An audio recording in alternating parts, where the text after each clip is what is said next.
54 ವರ್ಷದಲ್ಲಿ ಬಹಳಷ್ಟು ಸಹಕಾರ ಸಂಘಗಳಲ್ಲಿ ಒಂದು ಕಟ್ಟಡವನ್ನ ಸ್ವಂತಕ್ಕೆ ಪಡೆಯೋದು ಕಷ್ಟ. ಆದ್ರೆ ನಮ್ಮ ಸಹಕಾರ ಸಂಘ ಈಗಾಗಲೇ 50ನೇ ವರ್ಷದ ನೆನಪಿಗೆ ಕಳೆದ ಬಾರಿನೂ ಕೂಡ ಹೇಳಿದ್ದೆ, ಒಂದು ಸ್ವಂತ ಕಟ್ಟಡವನ್ನ, ಶಾಖಾ ಕಚೇರಿಯನ್ನ ಸ್ವಂತ ಸೈಟ್ ಅನ್ನ ಖರೀದಿ ಮಾಡಿ ಅದರಲ್ಲಿ ನಿರ್ಮಾಣವನ್ನ ಮಾಡ್ತಾ ಇದ್ದೇವೆ ಕೃಷಿನಗರದಲ್ಲಿ. ಬಹುಶಃ ಡಿಸೆಂಬರ್ ಅಂತ್ಯದ ಒಳಗೆ ಅದರ ಉದ್ಘಾಟನೆ ಕೂಡ ನಾವು ಮಾಡಿ ಅದರಲ್ಲಿ ಬಹಳಷ್ಟು ಒಂದು ವಿಶೇಷವಾದಂತಹ ಒಂದು ಫ್ಲೋರ್ ಸಂಪೂರ್ಣವಾಗಿ 1200ಕ್ಕೂ ಹೆಚ್ಚು ಲಾಕರ್ ಪ್ಲಾಜಾ ಅಂತ ಹೇಳಿ ಮಾಡ್ತಾ ಇದ್ದೇವೆ. ನಮ್ಮ ಗೌರವಾನ್ವಿತ ಸದಸ್ಯರುಗಳಿಗೆ ಒಂದು ಫ್ಲೋರ್ ನಲ್ಲಿ ಲಾಕರ್ ಪ್ಲಾಜಾವನ್ನ ಕೊಡ್ತಾ ಇದ್ದೇವೆ. ಒಂದು ಫ್ಲೋರ್ ನಲ್ಲಿ ಶಾಖಾ ಕಚೇರಿಯನ್ನ ನೀಡ್ತಾ ಇದ್ದೇವೆ. ಮತ್ತೊಂದು ಫ್ಲೋರ್ ನಲ್ಲಿ ನಾವೊಂದು ಮಿನಿ ಆಡಿಟೋರಿಯಂ ಅನ್ನ ಕೂಡ ಮಾಡ್ತಾ ಇದ್ದೇವೆ. ಸುಮಾರು 66 ಸೀಟ್ ಕೆಪಾಸಿಟಿ ಇರತಕ್ಕಂತ ಒಂದು ಆಡಿಟೋರಿಯಂ ಇರುತ್ತೆ. ಆಡಿಟೋರಿಯಂ ನಲ್ಲಿ ನಾವು ಕೆಲವು ಕೋಚಿಂಗ್ ಕ್ಲಾಸ್ಗಳನ್ನ, ಕಾಂಪಿಟೇಟಿವ್ ಎಕ್ಸಾಮಿನೇಷನ್ಗೆ ಕೋಚಿಂಗ್ ಕ್ಲಾಸ್ಗಳನ್ನ ನಡೆಸ್ತಕ್ಕಂಥದ್ದು. ಯಾಕಂತಂದ್ರೆ ನಾವು ಪದವೀಧರರೇ ನಮ್ಮಲ್ಲಿ ಸದಸ್ಯರಿರ್ತಕ್ಕಂಥದ್ದು. ನಮ್ಮ ಸದಸ್ಯರುಗಳು ಬಹಳಷ್ಟು ಜನ ಅದರಲ್ಲಿ ಕೋಚಿಂಗ್ ತಗೊಂಡು ಮುಂದೆ ಅದು UPSC ಇರ್ಬೋದು, KS ಇರ್ಬೋದು, ಬ್ಯಾಂಕಿಂಗ್ ಎಕ್ಸಾಮ್ಸ್ ಇರ್ಬೋದು, ಈ ತರದ್ ಮಾಡಬೇಕು ಅನ್ನೋ ಉದ್ದೇಶ ನಮ್ಮ ಆಡಳಿತ ಮಂಡಳಿ ಇದೆ. ಹಾಗೇನೆ ಬಂದಂತಹ ಅತಿಥಿಗಳಿಗೆ ಉಳಿಲಿಕ್ಕೆ ಒಂದು 4 ಅತಿಥಿ ಗೃಹಗಳನ್ನು ಕೂಡ ಆ ಒಂದು ಫ್ಲೋರ್ ನಲ್ಲಿ ನಾವು ಮಾಡಿದ್ದೇವೆ. ಈಗಾಗಲೇ ಸಿವಿಲ್ ವರ್ಕ್ ಫಿನಿಶಿಂಗ್ ಸ್ಟೇಜ್ ಅಲ್ಲಿ ಇದೆ. ಇನ್ನೊಂದು 4-5 ತಿಂಗಳಲ್ಲಿ ಅದು ನಮ್ಮ ಸದಸ್ಯರ ಸೇವೆಗೆ ಲಭ್ಯವಾಗ್ತಕ್ಕಂಥ ಒಂದು ಮಟ್ಟದಲ್ಲಿದೆ. ಹಾಗಾಗಿ ಇದೊಂದು ಶಿವಮೊಗ್ಗ ನಗರದಲ್ಲಿ ಮತ್ತು ಜಿಲ್ಲೆಯಲ್ಲಿ ವಿಶೇಷವಾದಂತಹ ಒಂದು ಸಹಕಾರ ಸಂಘ ಅಂತ ಹೇಳಿದ್ರೆ ತಪ್ಪಾಗ್ಲಿಕ್ಕಿಲ್ಲ.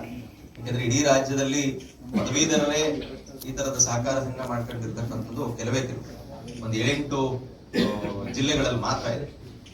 ನಾವು ಪ್ರಾರಂಭವನ್ನ ಮಾಡಿರ್ತಕ್ಕಂಥದ್ದು ನಮ್ಮ ಹಿಂದಿನ ಹಿರಿಯರು R.R. ರುದ್ರಪ್ಪನವರು, V. ದೇವೇಂದ್ರರವರ ನೇತೃತ್ವದಲ್ಲಿ ಈ ಹಿಂದೆ ಪ್ರಾರಂಭವಾದಾಗ ಮೈಸೂರಿನ ಗ್ರಾಜುಯೇಟ್ ಕೋಆಪರೇಟಿವ್ ಬ್ಯಾಂಕ್ ಅನ್ನ ನೋಡಿ ಅವರು ಮಾಡಿದ್ರು. ಆಗ ಅದು ಸೊಸೈಟಿ ಆಗಿತ್ತು, ಈಗ ಅದು ಗ್ರಾಜುಯೇಟ್ ಬ್ಯಾಂಕ್ ಆಗಿದೆ. ಅದು ನಮಗೆ ಒಂದು ತಾಯಿ ಸ್ಥಾನವನ್ನ ನೀಡಿರ್ತಕ್ಕಂಥದ್ದು. ಅದನ್ನ ನೋಡಿ ನಮ್ಮ ಹಿರಿಯರು, ಸಂಸ್ಥಾಪಕರು ಶಿವಮೊಗ್ಗ ನಗರದಲ್ಲಿ ಪದವೀಧರರಿಗೋಸ್ಕರ ಬಹಳಷ್ಟು ಜನ ನಿರುದ್ಯೋಗಿ ಪದವೀಧರರು, ಆಗ ಸಂಬಳ ಡಿಲೇ ಆಗತ್ತೆ ಅಥವಾ ಅವರ ದಿನನಿತ್ಯದ ಖರ್ಚು ವೆಚ್ಚಗಳಿಗೆ ಸಹಕಾರಿಯಾಗಲಿ ಅಂತ ಹೇಳಿ ಈ ಸಹಕಾರ ಸಂಘವನ್ನ ಪ್ರಾರಂಭ ಮಾಡಿರ್ತಕ್ಕಂಥದ್ದು. ಇವತ್ತು ಒಂದು ಹೆಮ್ಮರವಾಗಿ ಜಿಲ್ಲೆಯಲ್ಲಿ ಹಲವು ಬಾರಿ ನಾವು ರಾಜ್ಯ ಮಟ್ಟದ ಪ್ರಶಸ್ತಿಗಳನ್ನ ಪಡೆದಿದ್ದೇವೆ, ಜಿಲ್ಲಾ ಮಟ್ಟದ ಪ್ರಶಸ್ತಿಗಳನ್ನ ಪಡೆದಿದ್ದೇವೆ. ಈ ತರದ ಒಂದು ಸಹಕಾರ ಸಂಘ ಈ ಬಾರಿ ಅತಿ ಹೆಚ್ಚು ಲಾಭವನ್ನ ಗಳಿಸಿದೆ. ನಾಳೆಯ ನಮ್ಮ ಒಂದು ಸರ್ವ ಸದಸ್ಯರ ಸಭೆಗೆ ನಮ್ಮ ಆತ್ಮೀಯ ಎಲ್ಲ ಸದಸ್ಯರುಗಳು ಕೂಡ ಆಗಮಿಸುವಂತೆ ಬಹಳಷ್ಟು ಜನ ನಾವು ಆಗ್ಲೇ ಪೋಸ್ಟ್ ಅಲ್ಲಿ ನಾವು ನಮ್ಮ ಪುಸ್ತಕಗಳನ್ನ ಕಳಿಸಿದ್ದೇವೆ. ಕೆಲವರು ಅಡ್ರೆಸ್ಗಳನ್ನ ಬದಲಾವಣೆಯಾಗಿ ಅಥವಾ ಮನೆಗಳನ್ನ ಬೇರೆ ಬೇರೆ ಕಾರಣಕ್ಕೆ ಮಾರಿ ಅಥವಾ ಬೇರೆ ಕಡೆ ಹೋದಂತ ಸಂದರ್ಭದಲ್ಲಿ ಅವರು ರಿಟರ್ನ್ ಆಗಿರ್ತಕ್ಕಂಥದ್ದು ಇರುತ್ತೆ. ಅದು ಸಾಮಾನ್ಯವಾಗಿ ಎಲ್ಲಾ ಸಂಘ ಸಂಸ್ಥೆಗಳಿಗೂ ಇರುತ್ತೆ. ಹಾಗಾಗಿ ಅವರೆಲ್ಲರಿಗೂ ಕೂಡ ಮಾಹಿತಿ ಸಿಗಲಿ ಅನ್ನೋ ಕಾರಣಕ್ಕೋಸ್ಕರ ಮತ್ತು ಸಾರ್ವಜನಿಕವಾಗಿ ಕೂಡ ನಮ್ಮ ಸಹಕಾರ ಸಂಘದ ಬೆಳವಣಿಗೆ ಗೊತ್ತಾಗ್ಲಿ ಅನ್ನೋ ಕಾರಣಕ್ಕೋಸ್ಕರ ನಾವು ಇವತ್ತು ಪತ್ರಿಕಾಗೋಷ್ಠಿಯ ಮೂಲಕ, ತಮ್ಮಗಳ ಮೂಲಕ ಒಂದು ಮಾಹಿತಿಯನ್ನ ಹಂಚಿಕೊಳ್ಳೋದಕ್ಕೋಸ್ಕರ ನಾವು ಈ ಪತ್ರಿಕಾಗೋಷ್ಠಿಯನ್ನು ಕರೆದಿದ್ದೇವೆ. ದಯಮಾಡಿ ನಮ್ಮ ಗೌರವಾನ್ವಿತ ಸದಸ್ಯರು ನಾಳೆಯ ಸರ್ವ ಸದಸ್ಯರ ಸಭೆಗೆ ಆಗಮಿಸಬೇಕು ಅನ್ನತಕ್ಕಂಥ ಒಂದು ವಿನಂತಿಯನ್ನ ತಮ್ಮ ಮೂಲಕ ನಾನು ಮಾಡ್ತಾ ಇದ್ದೇನೆ. ಶೈಕ್ಷಣಿಕಕ್ಕೆ ಸಂಬಂಧಪಟ್ಟಂತೆ ಒಂದು ಇನ್ಸ್ಟಿಟ್ಯೂಷನ್ ಮಾಡಬೇಕು ಅನ್ನೋದು ಒಂದು ಪ್ಲಾನ್ ಇದೆ. ಅದಕ್ಕೆ ಪ್ರಾರಂಭಿಕವಾಗಿ ಏನು ಕೋಚಿಂಗ್ ಕ್ಲಾಸಸ್ ಅನ್ನ ನಾವು ಪ್ರಾರಂಭ ಮಾಡ್ತಾ ಇದ್ದೇವೆ. ಯಾವುದೇ ಮಾಡಿದ್ರು ಬಾಡಿಗೆ ಕಟ್ಟಡಗಳಲ್ಲಿ ಹೋದ್ರೆ ನಾಳೆ ಆ ಲಾಸನ್ನ ಬರ್ಸೋದು ಕಷ್ಟ ಆಗ್ತದೆ.